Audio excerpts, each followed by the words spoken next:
First on film and entertainment, and we have got a cavalcade of champions with us. Sandy Kaye, Peter Krause, Gregory King, fabulous. It has taken us forever. I've got to say that technology and people who collectively, I reckon we must be getting to 250 years.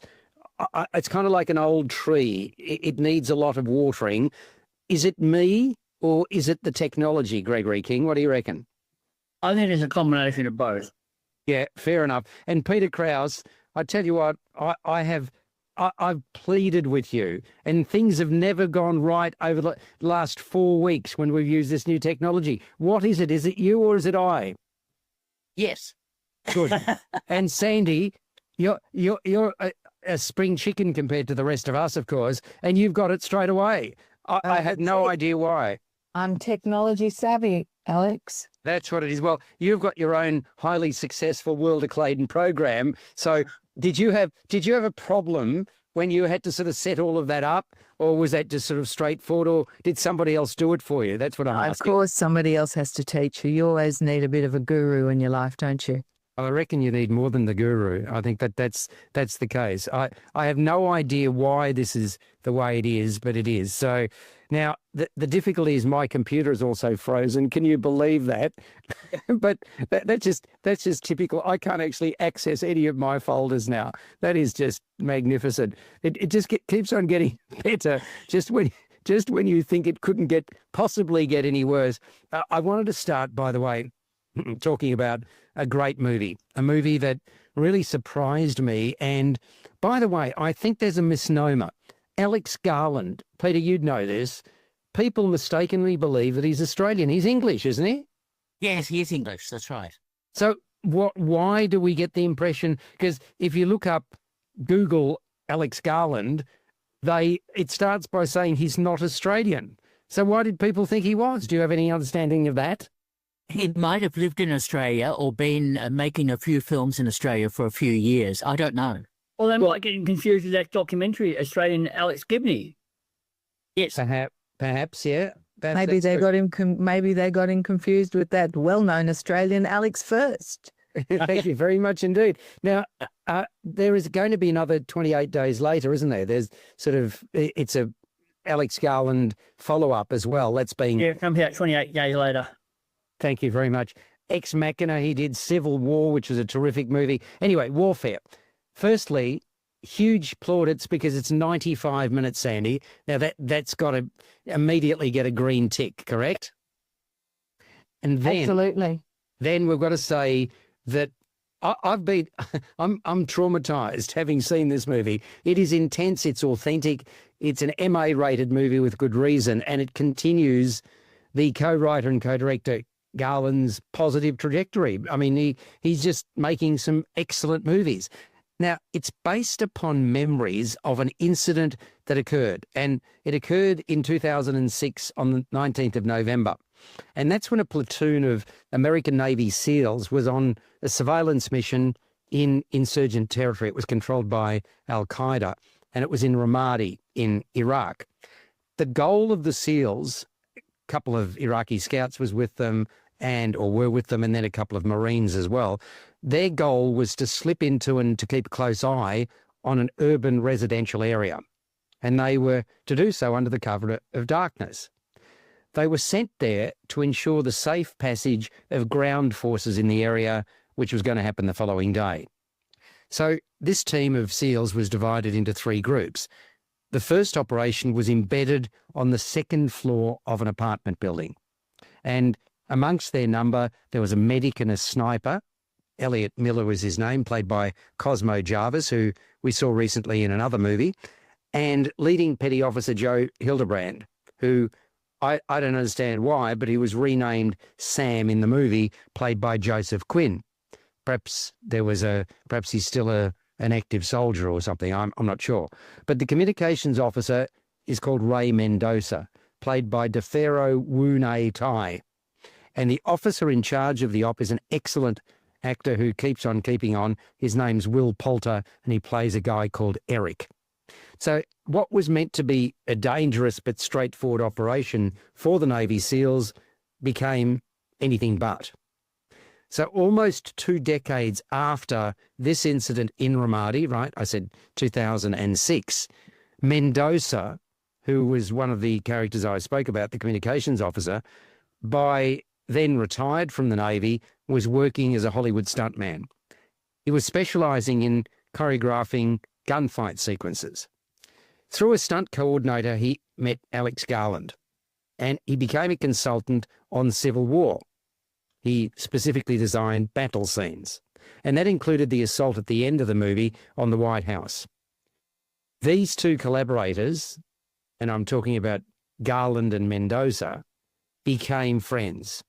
Halfway through filming Civil War, Mendoza shared the Ramadi story with Garland. Subsequently, Mendoza became the co-writer and co-director of this movie, Warfare.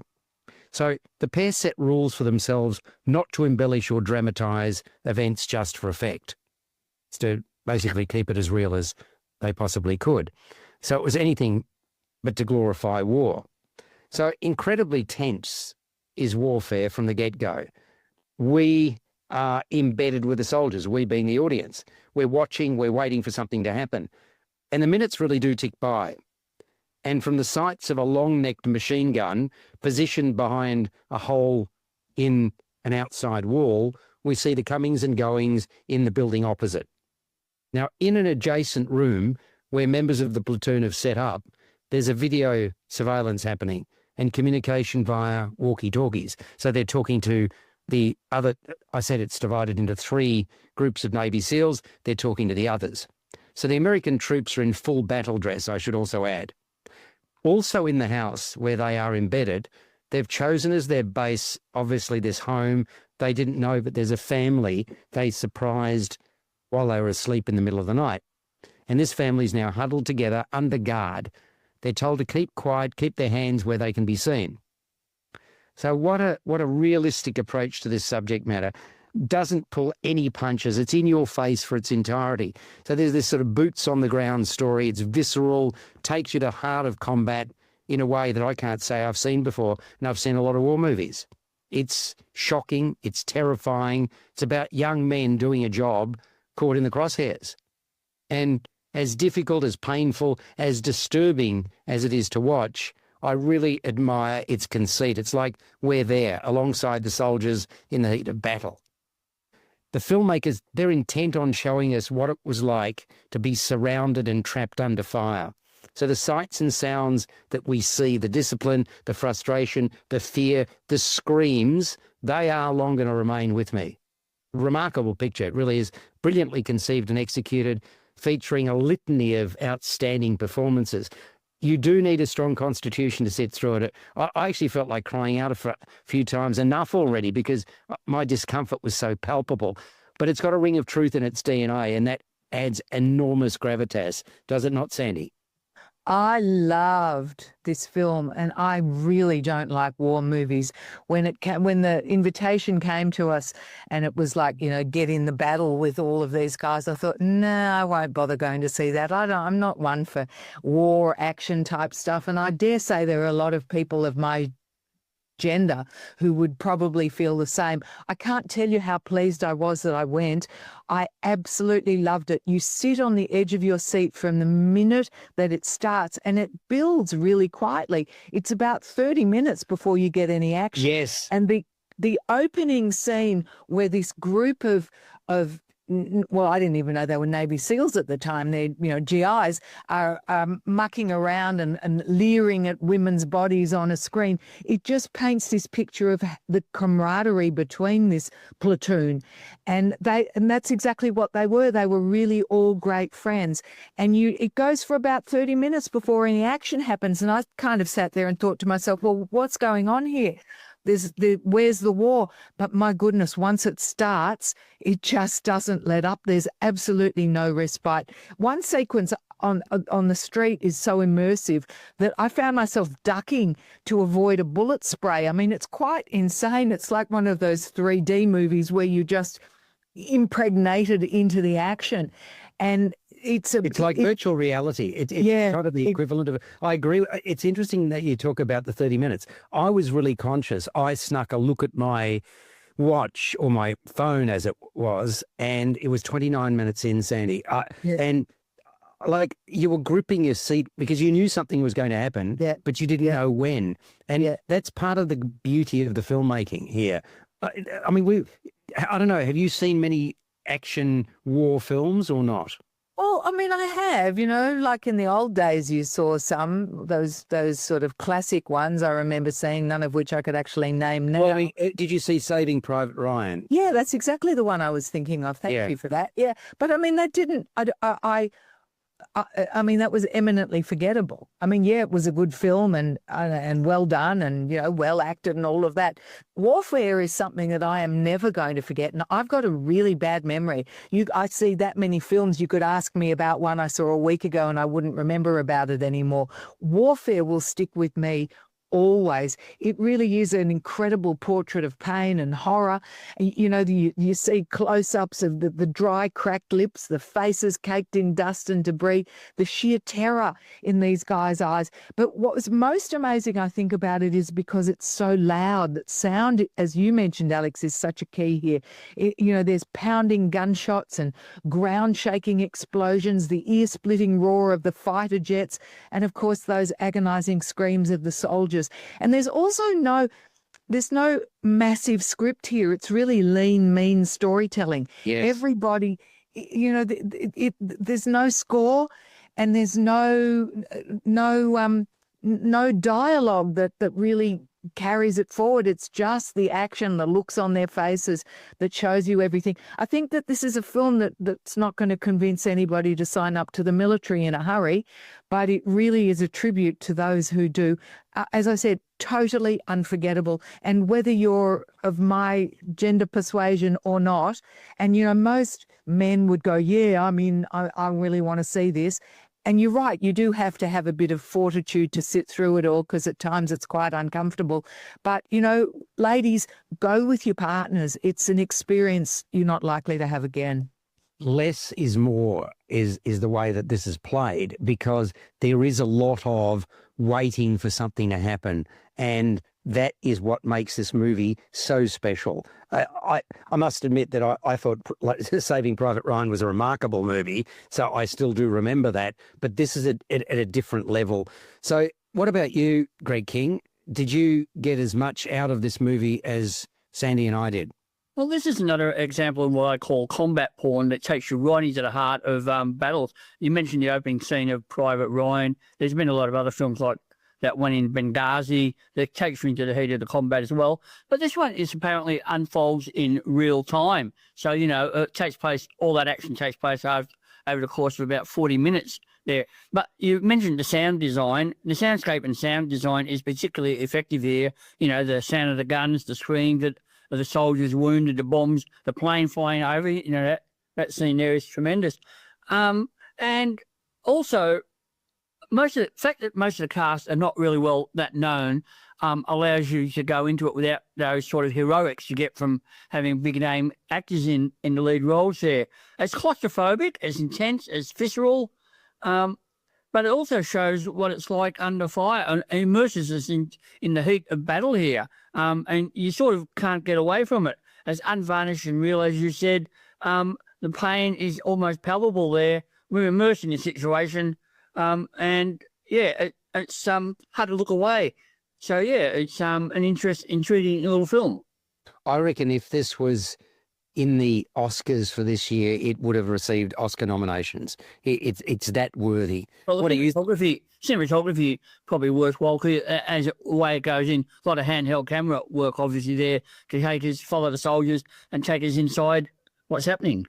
Well, Peter, we've got 3 for 3. Surely this is going to be up there for you as well. Oh, look, I very much found it a very strong film, and it's certainly classified as a docudrama. So it recreates a particular event and does it very well indeed, in a very visceral sort of way. However, I have seen a number of other films from other countries, Korea, China, etc., which go immerse the viewer into a wartime situation. I remember The Hurt Locker, which was very strong. I remember Three Kings, which also dealt with somewhat similar. So I've seen similar sorts of films. So it didn't hold out for me anything special or unique, but it was Really? very good, very well made, and is a good visceral experience as a docudrama. I must admit that whilst I'd seen those as well and they were most impactful, I didn't get the same jolt from the others as I did from this. Peter, you obviously did. I didn't get the same result. No, I thought it was okay. It was well made. It was convincing, but I didn't find it especially impactful. Wow. Yeah, I agree. I was flashing back to some of those other films we've seen that have been really intense combat scenes. Lone Survivor, that one about the soldiers in Benghazi fighting for 16 hours, and all those other films as well. That remind me. I saw a lot of those elements in this film as well, and especially the opening D-Day landing sequence in Saving Private Ryan, which was unforgettable in its gritty and visceral approach to war. It was certainly that. So, all right. Well, Sandy, you and I are going to have high marks on this. I'm not convinced now about the others.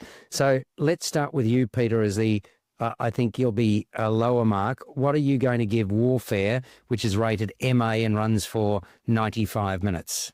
Oh, look, I was still very impressed by the film, and Alex Garland is such a good filmmaker. So I still gave it 8 out of 10. Okay, which is a very good mark. And let's go for you, Greg. 7 to 7.5. All right, so you're the low one. All right. Sindy. Oh, I'm going a 9. And I'm going a 9 too. So there you go, folks. It's really up there. It's since the Oscars, this has had more impact than any other movie I've seen. You probably would agree with that, Sandy. Yeah, absolutely. Now, because my computer's not working, Sandy, what was the second movie that you wanted to talk about today? We could talk about Drop, if you like. That's I reckon we should talk. now. I reckon we should definitely talk about Drop because this is MA rated. It runs also for 95 minutes, so exactly the same as we've just spoken about. But it is totally different. It's an entertaining psychological thriller, and it involves some seriously bad, I'm talking life-threatening trolling in the most unlikely of circumstances. So you've got a widow who's also a psychologist, whose name is Violet, played by Megan Fay. And that's Megan spelt Meghann. I'd never seen Megan spelt with a double N, but there you go. So Violet is a mother. She's got a 5-year-old son called Toby, played by Jacob Robinson. She is still traumatized by the domestic violence that she experienced. And Toby was younger, obviously, but was privy to this domestic violence. Now, since her husband died, she has not been on a date. But over the past 3 months, she's been speaking to this guy, a photographer, and now they've agreed to meet. She is clearly nervous, as you would be. So Violet's sister Jen, played by Violet Bean, comes over to babysit Toby. So it is that Violet heads off to this, they're in Chicago, to a swish high-rise fine dining establishment which has killer views. That's where she meets this photographer that she's been talking with. He's 32 years of age. His name's Henry, played by Brandon Skellner, and he has actually been the mayor's photographer for the past 5 years. And he does seem like a pretty good guy, Henry. He arrives a few minutes late.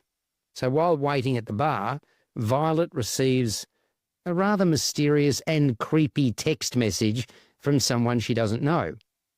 So once Henry arrives, they sit down at their table, which is by the window, and she gets bombarded by more messages. And these messages are known as drops, hence the title of the movie, Drop. They include one threatening the life of her son if she does not adhere to the texter's demands. At first, Violet shows her date that she's receiving unwanted online attention. He dismisses it as a prank. But once the texter tells her to keep her mouth shut or else, she tries to navigate this date while doing what the texter wants her to do. He appears to be tracking her every move, listening to everything that she's saying. It's quickly established that the drops she's receiving are coming from within the confines of this high-class, high-up restaurant. But she can't put a finger on who the perpetrator is. The texter doesn't just have an axe to grind with Violet, but with Henry too. That's why he doesn't want her to leave the restaurant. So there's desperation, there's tension. The situation goes from bad to worse. So who's the texter? What's he, she, they after? Why? That becomes clear as the plot develops. So it's a high-stakes game. It's a cat and mouse game, really, with all those in that restaurant, the patrons and the staff, under suspicion. And among them is an older man on a blind date named Richard, played by Reed Diamond, who Violet meets at the bar. There's also a charming bar worker called Cara, Gabrielle Ryan. Matt, Jeffrey's self, is an awkward, oversharing waiter on his first day on the job. Lindy, Sarah McCormack, is his boss, the host at the restaurant. Phil, Ed Weeks, is not backward in coming forward. He's the piano player. And Connor, played by Travis Nelson, is a fellow diner that Violet reportedly, or rather repeatedly, keeps bumping into. These texts accompanying the drops help ratchet up the intrigue, and they're writ large, literally writ large on the screen. The contention for the movie, inspired by real life, if you can believe that. One of the producers and his friend fell victim to a series of drops while they were holidaying with family overseas. And their experience translated into a script from Gillian Jacobs and Christopher Roach. I liked the high-stakes guessing game they created. Due to the inherent danger, it's kind of edge-of-the-seat stuff. But like with many films of this ilk, it does push the envelope, and to fully enjoy it, you'd be well served to suspend belief, especially as drop reaches its conclusion. And talking of that, in terms of the action, that final scene in the restaurant, it's not the final scene in the movie, but the final restaurant scene, certainly memorable. The director, Christopher Landon, does a good job working with the incendiary material at his disposal. He's the one ultimately responsible, of course, for tightening the strings. The whole idea is that Violet seems destined to run into a dead end every time she tries to find a way out of her invidious predicament. I really thought the gorgeous restaurant setting with the sparkling nighttime views was the perfect backdrop to it all. It added something. And then we've got the acting talent. Megan Fay, well, really like what she has to offer. She plays vulnerable and on edge well. Brandon Skellner, calm voice of reason as Henry, taken on a bit of a roller coaster ride by a woman that he likes but becomes unsure about. Violet Bean gives a spirited performance as the sister, Jen, and there's warmth about Gabrielle Ryan as the bar worker. Jeffrey Self's deliberately over the top, showing as the gay waiter, impossible to ignore. And each of the other actors also make their mark. I actually thought overall the casting choices were strong, and drops a wild, playful, nerve-wracking and a deadly ride. Is it not, Sandy? Yeah, it really is. You said the words yourself that I'd describe it as, and it's a roller coaster ride. It's really good fun. That Megan Fay, we saw her in White Lotus. I don't know if you ever saw her That's in the that. TV series. Yeah, she lights up the screen. She is just absolutely beautiful. And this whole concept of digi-drops, I was questioning, is it a real thing? Can you actually, or is it just a fake construct that, as you can, what's it called when you send messages to one another? Yeah. On various sharing platforms, yeah. Yeah, no, on the phone when you can Bluetooth it, messages. Anyway, I still don't know if a digi-drop is a real thing, and I guess if it isn't, it soon will be. But it was really fun. There is a lot of holes in the script, as you know, but it's playful and it gets dark really quickly, and you can't take your eyes off her. I thought she was just fabulous. It's a bit like a game of Pluto. It draws the audience right in and going, who was it? Who is this sending the messages? What's this all about? So you're hanging off who done it for a long, long time. I liked it. It's fun. Well, it's interesting. When I googled DigiDrops while I was listening to what you just said there's an Instagram provider called DigiDrop, but it's not exactly what you were talking about. What about you, Greg? Did you enjoy it or not? Yeah, this was an entertaining thriller. I made a good use of the claustrophobic setting there, and that restaurant looked fantastic there. So great production design there. This is starts off like a romantic movie, a first date between these people. But because the film's produced by Blumhouse, who are better known for their horror films, we know that this is going to be something different than a meet-cute rom-com, and it certainly turns out that way. I thought director Christopher Landon, who's better known for some of the paranormal activity movies, did a good job of ratcheting up the suspense there. You've got a number of possible suspects, including all those characters you've identified, who could be the guilty one there. And I like the way that the phone messages were actually portrayed on the screen there. It worked out well. It was hold your attention, as you said, edge of the seat stuff. I thought it lost a bit in the final act, though, which descended into cliche. But apart from that, I quite enjoyed this one, yes. What's that board game? Is it Cluedo? Is it? Or... Yeah, Cluedo. There's a lot of board games. Yeah, sorry. Yeah. There are, Greg, thank you. Some are more boring than others. Well, Mr. Green in the whatever. Well, the Pluto was Professor Plummer in the study with a pipe wrench or whatever it was. Yeah, exactly. Yeah. So it's kind of a bit like that, isn't it? I did actually turn Pluto into a film, you know. Did they? Yes. I don't think I saw that. Oh, okay. Peter would know. He would have seen it. Peter, have you seen the Cluedo movie? Yes, there is a Cluedo movie. See? Absolutely. Yep. And you've seen it? Yes. Oh, years ago, yes. Of course, you must have seen one of the cast in it. You must have seen something in Uzbekistan that was made in the 1930s as well, Peter. Well, I was playing Cluedo when they were still inventing electricity, so... Correct. Yes. Well, you know, when you're a relic, you're a relic. Let's be honest. That's the handle holder. Oh. Yeah. Okay, so did you drop to your knees having seen this one? I didn't drop to my knees, but I must admit I was quite impressed by the clever construction of the screenplay, the whodunit quality that's already been mentioned, the twists and turns in the storyline. I didn't mind the way it concluded, but I won't say any more about that. Look, it was a good example of a mystery type thriller where you have to guess over a period of time about who is responsible for this situation, about whether any romance can come out of this situation, and also just understanding, I suppose, what can happen in a short period of time when you have to think fast to make decisions. And I thought that was very cleverly done.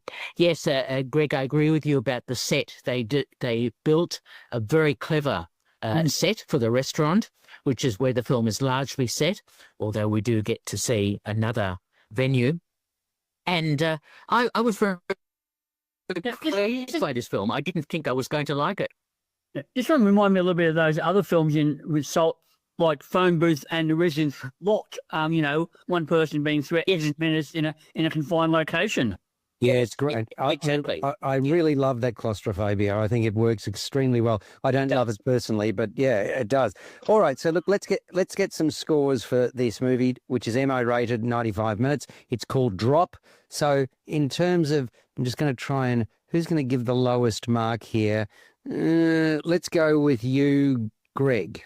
Oh, first off the can. Okay, I'll give it a 7. Sandy.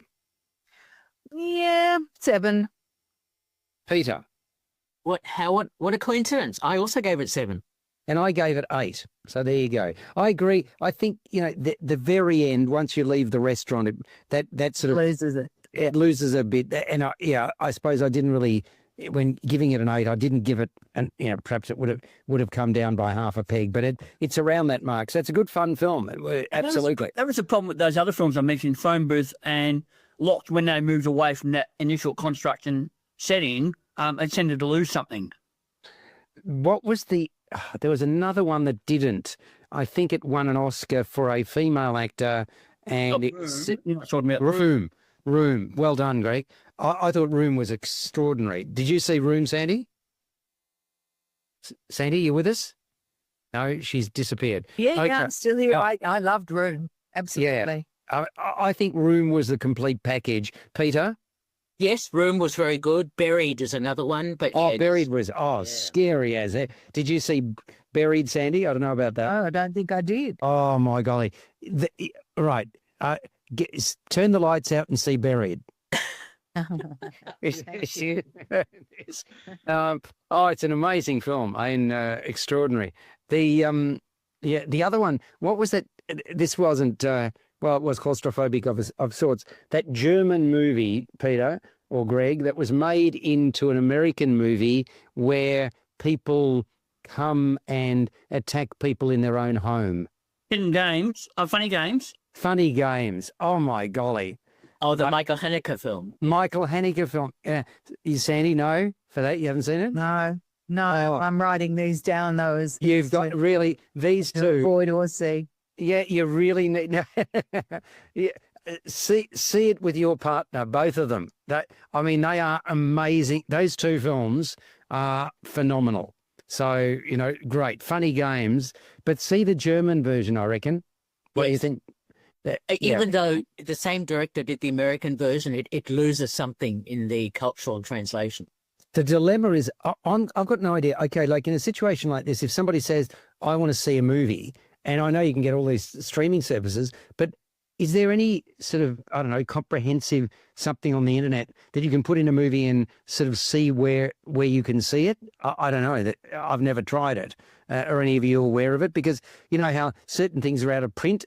I mean, if you put in Funny Games, German version, maybe AI these days will tell you where you can get it. Because otherwise... Well, I can tell you that that film and others are screening in Melbourne as part of a season of Michael Haneke films.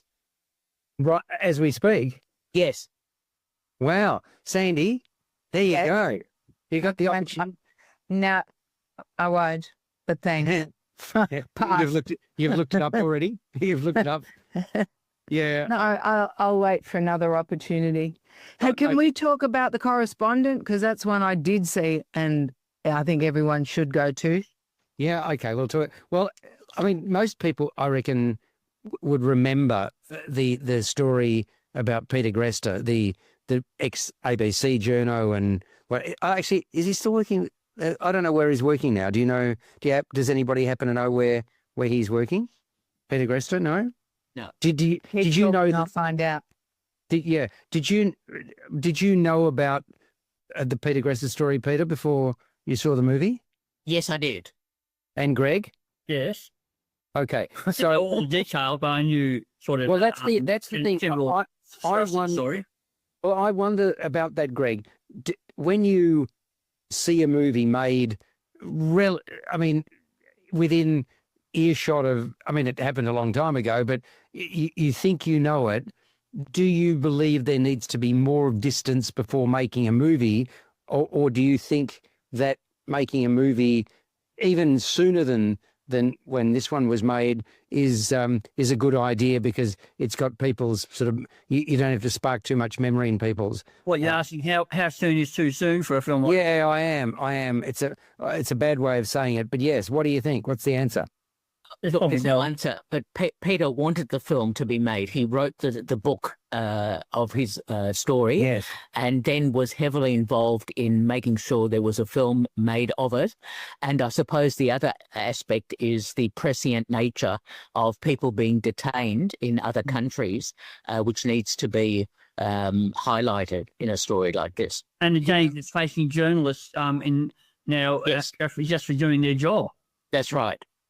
and unfortunately, it's happening a lot. So this is a 2-hour movie, 119 minutes to be exact, M-rated, and it concerns the Aussie journo, arrested by Egyptian authorities in Cairo on the 29th of December 2013. In fact, I found it hard to believe it's been that long. We're talking more than 11 years. Now, he was working for Al Jazeera at the time, and he was on a 2 to 3 week cover over Christmas for another journo who was presumably on leave. So he was taken into custody alongside 2 other Al Jazeera reporters, one called Mohammed Fahmy and the other Bahir Mohammed. This has been written by Peter Duncan, and it's based on, as Peter said, the 2017 memoir, which was named The First Casualty, and it's an account of what happened. So Gresta was detained on trumped-up charges, including fabricating the truth and smearing the name of Egypt. He was sentenced to 7 years jail. His colleagues that I've referenced, Mohammed Fahmy and Bahir Mohammed, received 7 and 10 years, respectively. So it shows them being moved around the Egyptian prison system, reveals how on occasions they turned on one another. It champions the family support that Gresta received. Peter's brother Andrew was a great source of comfort in Egypt. His parents also flew over there. The film captures what Gresta was subjected to, how he coped, and what he thought about while in captivity. Notable throughout is the fate of a fellow war correspondent, a Brit called Kate Payton. The pair was working for the BBC in Mogadishu in 2005, okay, 8 years before Peter Gresta was arrested in Egypt. That's in 2005 when a bullet struck Payton, and those memories loom large for Gresta. Without doubt, there's extra clout associated with a real-life story. And we talked about that earlier on about the film Warfare. So it is with The Correspondent. And what the film does go into detail about is the fine attention to detail here that you may not have known about, as Greg referenced earlier. We become invested in what happens, in the injustice of what's been perpetrated and continues to unfold. One of the benefits of this movie is you've got an excellent actor in Richard Roxburgh, really well cast as this sort of cool operator that Gresta was. And he comes across as intelligent and disciplined and basically shown to keep his wits about him throughout his ordeal. The tension in the relationship between he and Mohammed Fahmy is a really important subplot, and Julian Maroon wears his heart on his sleeve as the highly opinionated Fahmy. More simpatico between Gresta and Bahir Mohammed. The pair gels over backgammon, which they play regularly just to pass the time. Rahel Rahman is measured as Bahir Mohammed. When initially imprisoned, Gresta forms a relationship with a young activist called Allah Abd el-Fattah. His advice is sage. Majian Aria presents Allah Abd el-Fattah as decent and wise beyond his years, despite the invidious situation in which he finds himself. Kate Payton, by the way, shows herself as being in the same mould as Gresta, dedicated to uncovering the harsh truth of war-torn regions. And as Payton, Yael Stone comes across as a valued confidant and friend. Peter Gresta's path, hardly straightforward, and the director Kriv Stenders pays attention to the twists and turns. We witness the mental toll and are left admiring just how Gresta worked his way through what turned out to be 400 days of captivity to come out the other end intact and still sane. So it's a film worth seeing, The Correspondent. Do you agree with that, Sandy? Yeah, I really like The Correspondent. I mean, I think partly because we lived through it and also because being a working journalist during that time, it was so important and so heavy what was happening to him, and nobody could do anything. I think the acting here, Richard Roxburgh, was really good at it. Outstanding. And then I was shocked when the credits roll at the end to find out how many journalists are still incarcerated in today's world. It just blew me away completely. Yeah, it's a good story. It's told well, with a lot of fine acting right throughout.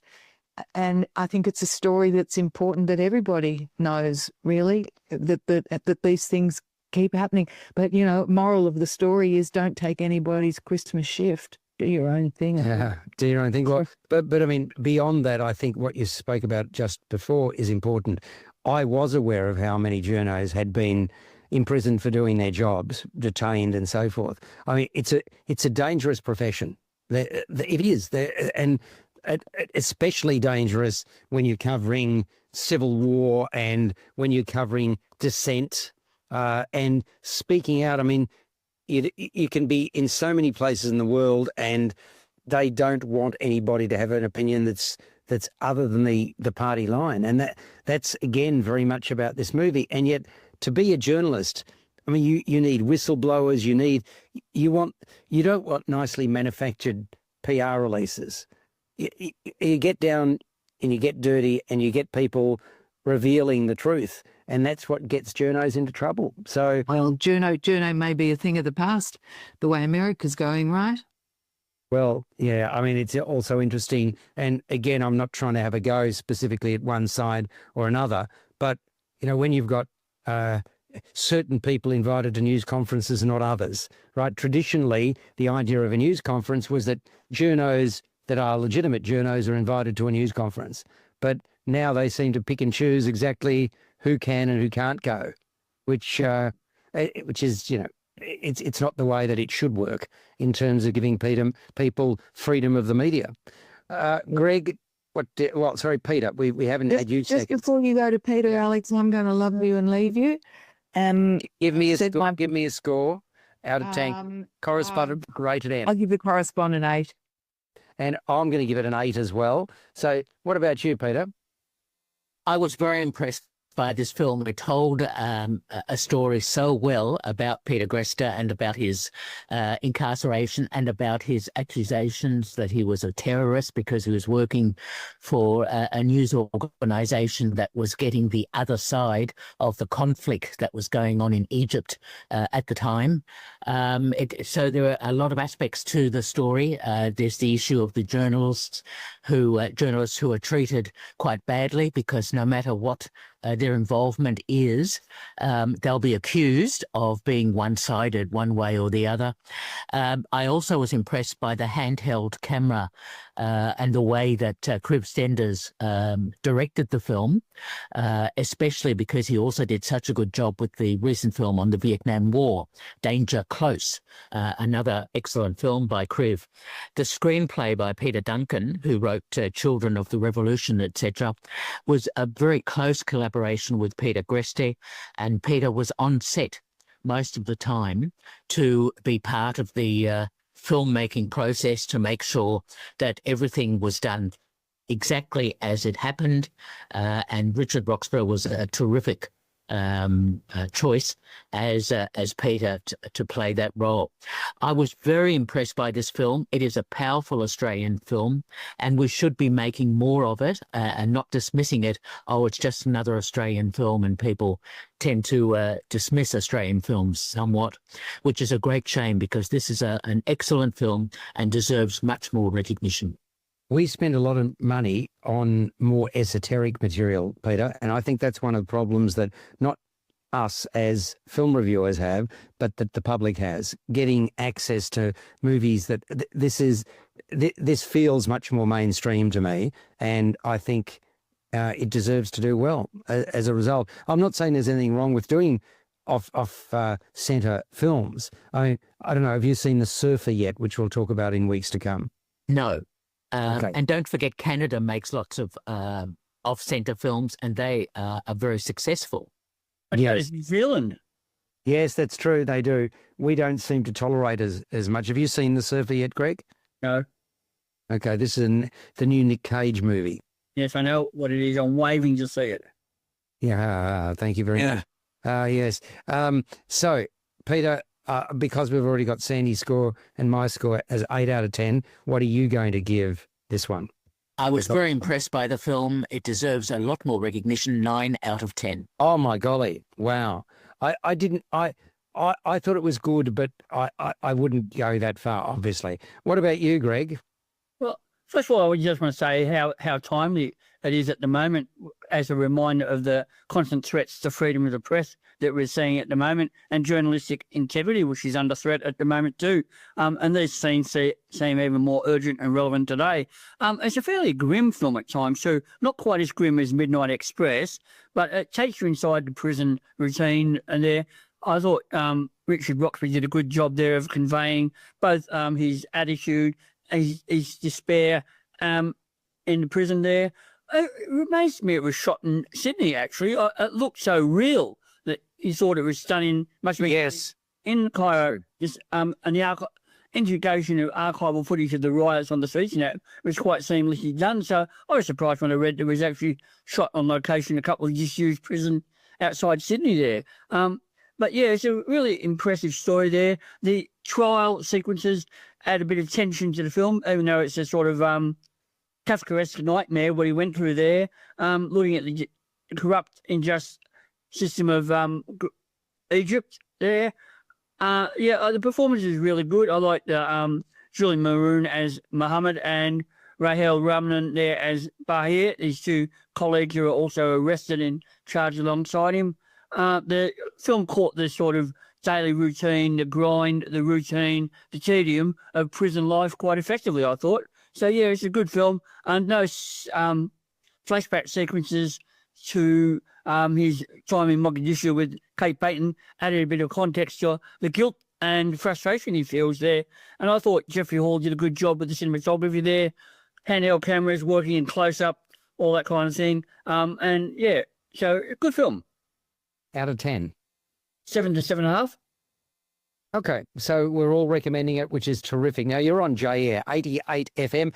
Please join up. By all means, $54 gets you membership for the year, and it helps sustain the radio station, which is obviously our desire to entertain you for 24 hours a day with lots of interesting news, views, and also music.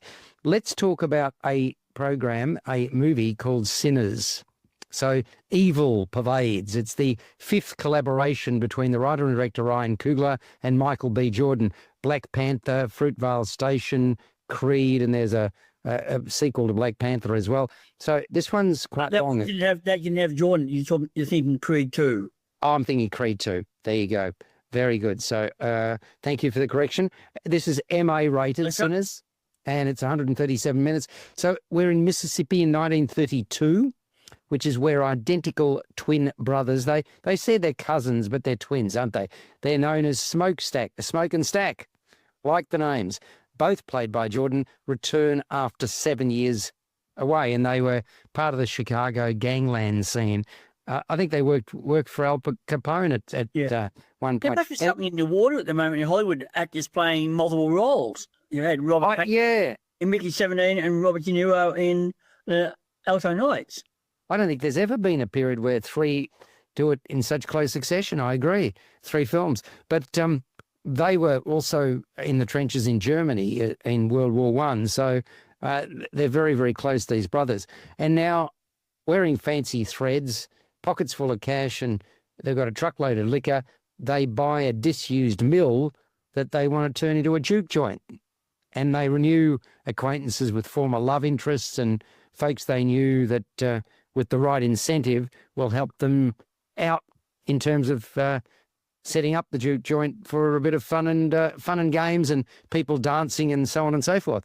See, in terms of the love interest for Smoke, the love interest is a hoodoo conjurer and a healer called Annie, played by Wunmi Masaku. And for Stack, it's the now married Mary Haley Steinfeld, whom he left high and dry. So with them is their cousin, a young sharecropper called Sammy Moore, played by Miles Caton, who is the son of a preacher, and he's known as, well, logically, Preacher Boy. He is a gifted blues musician, and he's also a singer. So Smoke and Stack are going to headline him alongside a local blues legend called Delta Slim. Delta Slim, played by Delroy Lindo, who can't say no to a drink, that being his choice of poison. To help out with the hospitality is Grace, Lee Jun Lee, and her husband, Bao Cho, played by Yao, and they run a couple of local grocery stores. And also in the picture, a hefty sharecropper called Cornbread, played by Omar Miller, who's been engaged to serve as doorman at this juke joint. For his part, Sammy, this is the cousin, the young sharecropper, his head is turned by a good-looking young lady called Pearline, played by Jamie Lawson, a woman in a repressed marriage with a taste for the blues. So obviously the fact that he can sing and he can play is attractive to her. The jute joint is up and happening very, very quickly, and a good time's being had by all, until the appearance of a very charismatic white missionary. Remick, played by Jack O'Connell, and his two offsiders are preaching and singing about peace and love, and they're looking for entry to the Duke. But Smoke and Stack are wary. They block them. And as it turns out, with good reason, because their true purpose is far more sinister, and theirs is a blood sport. Sinners is a movie with two distinct parts, and perhaps we'll call them before and after. It swings wildly. And the before is the lead up to the opening of the joint and its immediate acceptance by the patrons crying out to let their hair down. The latter, it's the mayhem created by the arrival of Remick and others. This is a horror with a uniquely Southern Gothic lens. I was intrigued. I was involved. That had a lot to do with the look and feel of the movie. Quite atmospheric, like the attention to period detail, the sets, the costuming, the prosthetics created for the soul-possessed characters, and also the music. I like Michael B. Jordan. I really do like him most of the time. Excels in the dual lead roles. Brimful of confidence as Smoke and Stack, each keeping the other in check. The pair is stronger together. They know which way's up. They balance each other out. Miles Caton brings youthful exuberance to Sammy Moore. His eyes wide open. He's looking to absorb as much as he can as he begins living his dream, being a musician. There's a world weariness to Delroy Lindo's representation of Delta Slim. Get the impression that it has lived through a great deal. Hailey Steinfeld brings a yearning to Mary. Wunmi Musaku is spiritual as Annie. Lee Ju Lin is nothing if not pragmatic as Grace. And Jack O'Connell's Remick is a wolf in sheep's clothing. So Smoke and Stack live out the adage, which is also a line that's dropped in the film. If you keep dancing with the devil, one day he's going to follow you home. I liked Ryan Coogler's direction. He's at his creative best. Lots of surprises and shocks. And among the many highlights is Sammy singing an original number, I Lied to You, to the receptive crowd at the jute joint. And lest you walk out when the final credits start rolling, you stand to miss part of the narrative thread. You've got to stay to the end. When we saw the media screening, it was quite extraordinary that 96 to 97% of the audience had left and there were still things happening on the screen. So please do not do that. Peter, what did you think? Peter? He's fallen asleep. Yes, Peter. no, I'm still here. Well, we couldn't hear you, so now we can. Go for Now you can. Oh, okay. I was very impressed by this very distinctive film. This is such a multi-layered story set in 1932, and then it flashes forward, but we won't explain a bit more about that. It deals with so many issues related to the Black experience, to the Ku Klux Klan, and I have to mention it because it's a significant part of the film, the way encroaching evil in terms of vampires are part of the narrative. It's amazing. It's amazing. Now, we've only got very little time, Peter, so I'll ask you to sum it up very quickly with a score out of 10. And all right, very quickly. It's really well directed. The two post-credit sequences. Yes, when I saw it last night, people had walked out. Everyone missed it. But it was, a terrific, unique, distinctive film, which was very impressive. And you, Greg? Yeah, I like the way that the two Michael B. Jordan characters interacted there. They were so seamlessly done, you could almost swear they were different actors there. I also thought Miles Caton was defined there as the young preacher boy. Yeah, cousin, yeah. He was fantastic. Yeah, I agree. But in fact, that this is a African-American vampire film as a far cry from those blaxploitation films like Blackula and that from the 70s, because this one does, as Peter mentioned, does go into all that sort of generational trauma of African-Americans with the slavery, the Ku Klux Klan and all that sort of stuff as well. It touches on that.